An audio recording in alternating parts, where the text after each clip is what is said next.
আকরাম সহ যে 143 জন ছাত্র দলের কর্মী শহীদ হয়েছেন তাদেরকে স্মরণ করতে চাই।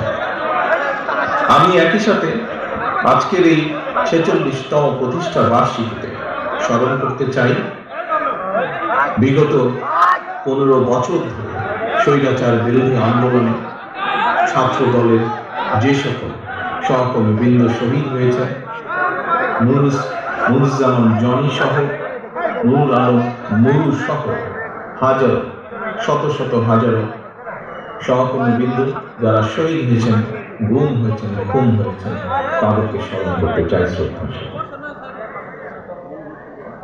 প্রিয় সহকর্মীবৃন্দ, দেশ এবং জনগণের কাঁধে চেপে বসা এক ফ্যাসিস্ট মাফিয়ার অপমানজনক পলায়নের মধ্য দিয়ে পার হলো ঐতিহাসিক 2024 সাল। নিরাপদ সমৃদ্ধ বাংলাদেশ গড়ার এক অপার সম্ভাবনা নিয়ে আর একটি নতুন বছরের যাত্রা শুরু হলো আজ থেকে। নতুন বছরের শুরুতেই দেশের বীর ছাত্র জনতাকে জানাই ইংরেজি নববর্ষের শুভেচ্ছা। একই সঙ্গে আমি সারা দেশে বাংলাদেশ জাতীয়তাবাদী ছাত্র দলের সর্বস্তরের নেতা কর্মী, শুভাকাঙ্ক্ষী সমর্থকদের জানাই সংগঠনের 46তম প্রতিষ্ঠা বার্ষিকীর শুভেচ্ছা ও অভিনন্দন। ছাত্র দলের প্রতিষ্ঠা বার্ষিকীর এই শুভ লগ্নে আমি বাংলাদেশের স্বাধীনতার ঘোষক, বাংলাদেশ জাতীয়তাবাদী ছাত্র দলের প্রতিষ্ঠাতা এবং আদর্শিক নেতা শহীদ রাষ্ট্রপতি জিয়াউর রহমানের একটি উক্তি বিশেষভাবে স্মরণ করতে চাই। দেশের শিক্ষা ব্যবস্থাকে আধুনিক, কর্মমুখী এবং সময়োপযোগী করে গড়ে তুলতে স্বাধীনতার ঘোষক শহীদ জিয়া বলেছিলেন, উৎপাদনমুখী শিক্ষা ব্যবস্থায় আমাদের লক্ষ্য। সেই লক্ষ্য অর্জনে শিক্ষা, ঐক্য, প্রগতি স্লোগান নিয়ে 1979 সালে 1 জানুয়ারি থেকে জাতীয়তাবাদী ছাত্র দলের গৌরবময় পথ চলা শুরু হয়েছিল।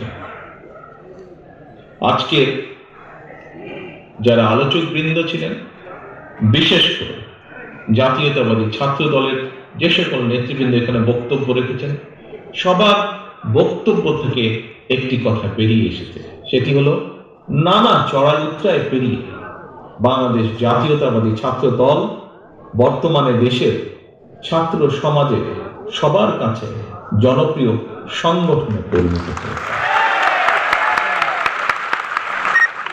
প্রিয় সহকর্মীবৃন্দ, জাতীয়তাবাদী ছাত্র দলের জন্মলগ্ন থেকে আজ পর্যন্ত যারা এই সংগঠনের জন্ম ও বিকাশের সঙ্গে জড়িত ছিলেন, যাদের ত্যাগ, তিতিক্ষা, শ্রম, ঘাম, মেধা বা মননে এই সংগঠনটি সারা দেশের শিক্ষার্থীদের মধ্যে এবং জনমনে একটি ইতিবাচক ভাবমূর্তি প্রতিষ্ঠা করতে সক্ষম হয়েছে, আমি ছাত্র দলের প্রতিষ্ঠা বার্ষিকীর এই দিনে সেই সকল নেতা কর্মী সমর্থকদেরকে গভীরভাবে স্মরণ করছি, বিশেষ করে তাদের ভূমিকাকে। ছাত্রদলের প্রিয় ভাই বোনেরা, হাজারো ছাত্র জনতার সীমাহীন আত্মত্যাগ আর তেজদীপ্ত সাহসী ভূমিকার কারণে মাফিয়া চক্রের পলায়ন এবং পতনের পর বর্তমানে বাংলাদেশ আবার এক বিপুল সম্ভাবনার দ্বার প্রান্তে দাঁড়িয়েছে। আমাদের সকলকে খেয়াল রাখতে হবে, কোন হঠকারী সিদ্ধান্তের কারণে যাতে গণ অভ্যুত্থানের আকাঙ্ক্ষা বিনষ্ট হবার পরিস্থিতি সৃষ্টি না হয়, এই ব্যাপারে ছাত্র দলের প্রতিটি নেতাকর্মীকে সতর্ক এবং সজাগ থাকতে হবে। মনে রাখা দরকার, লোভ বা লাভের ঊর্ধ্বে উঠে ভবিষ্যৎ প্রজন্মের জন্য একটি নিরাপদ এবং স্বাবলম্বী বাংলাদেশ গড়তে বিশেষ করে ছাত্র তরুণদের ভূমিকা অপরিসীম।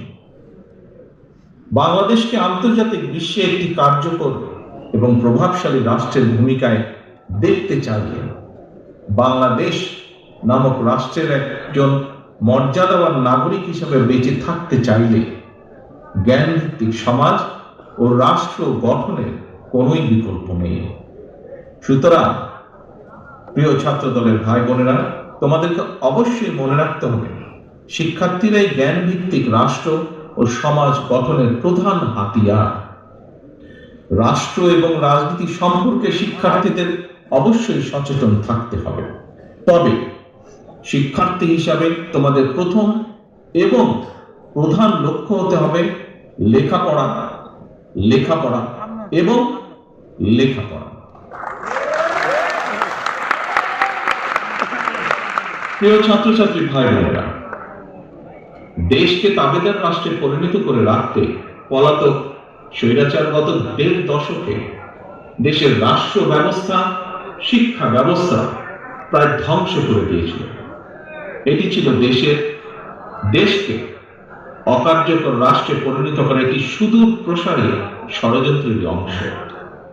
পলাতক স্বৈরাচার গত ১.৫ দশকে ধর্ম বর্ণ নির্বিশেষে সকল শ্রেণী পেশার মানুষ তথা ছাত্র, শিক্ষক, কৃষক, শ্রমিক, দিনমজুর, নারী, শিশু, আবাল, বৃদ্ধ, বনিতা প্রত্যেককে গণতান্ত্রিক রাজনৈতিক অধিকার কেড়ে নিয়ে দেশ এবং জনগণের স্বার্থের বিরুদ্ধে অবস্থান নিয়েছিল। ফলে ব্যক্তি থেকে সংগঠন তথা বাংলাদেশের পক্ষের প্রতিটি রাজনৈতিক দলের সামনেই দেশ এবং জনগণের কল্যাণে নেওয়া তাদের নিজ নিজ রাজনৈতিক আদর্শ, লক্ষ্য কিংবা কর্মসূচি বাস্তবায়নের পলাতক স্বৈরাচারী ছিল প্রধান বাধা। এ কারণে ৫২-এর ভাষা আন্দোলন, ৭১-এর মুক্তিযুদ্ধ কিংবা ৯০-এর স্বৈরাচার বিরোধী আন্দোলনের মতোই ২০২৪ সালের জুলাই আগস্টে ছাত্র জনতার নেতৃত্বে গড়ে ওঠা ফ্যাসিস্ট মাফিয়ার পতন আন্দোলনে দল মত নির্বিশেষে সবাই ঝাঁপিয়ে পড়েছিল। ছাত্র জনতার রক্তক্ষয়ী আন্দোলনে মাফিয়া স্বৈরাচার দেশ ছেড়ে পালিয়ে যেতে বাধ্য হয়েছিল। অবশেষে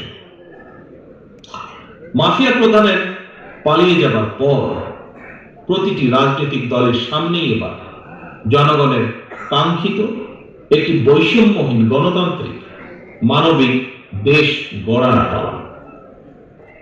এই লক্ষ্য বাস্তবায়নের উদ্দেশ্যে রাজনৈতিক দলগুলো এখন জনগণের সামনে যার যার দলীয় আদর্শ, কর্মসূচি উপস্থাপন করবে।